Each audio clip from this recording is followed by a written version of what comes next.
Hi guys, আমি রুমা। তোমাদের জানাচ্ছি শুভ সকাল। আমি আজকের ব্লগটা শুরু করছি ঘুম থেকে উঠে। আমি আজকে যাব একটু মন্দিরে, তাই মন্দির সকাল সকাল উঠে গেছি, কিন্তু কেউ ওঠেনি এখনও ঘুম থেকে।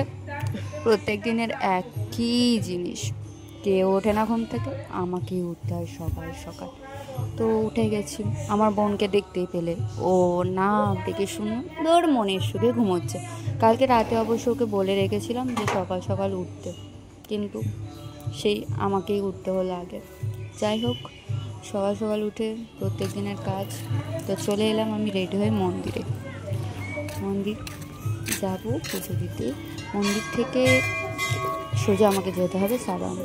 হ্যাঁ, সালানে গিয়ে তারপর আমার দিন শুরু।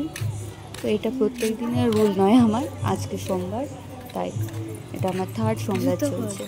আর এখানে একটু পুজোটা একটু অন্য টাইপের হয়। আমাদের যেখানটায় আমি থাকি কলকাতা, কিন্তু আমি কাজ করি উড়িষ্যা।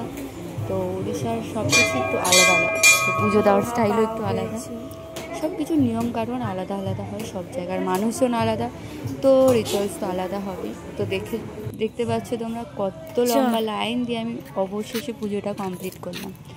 আর এটা অনেক বড় মন্দির, ঠিক আছে। এখানে 3-4টে মন্দির আছে, 2-3টে। এখানে আমাদের বেঙ্গল সাইডে মন্দিরগুলো হয় ছোট ছোট, কিন্তু এখানে জগন্নাথ মন্দির তো জানেনই আপনারা, উড়িষ্যার সব জায়গাতে জগন্নাথ মন্দির থাকবে।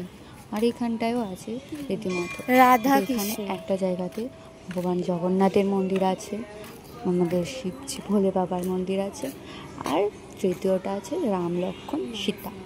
তো এখানটায় সব আসলে আপনারা সব ভগবানকে একসাথে দর্শন করতে পারবেন।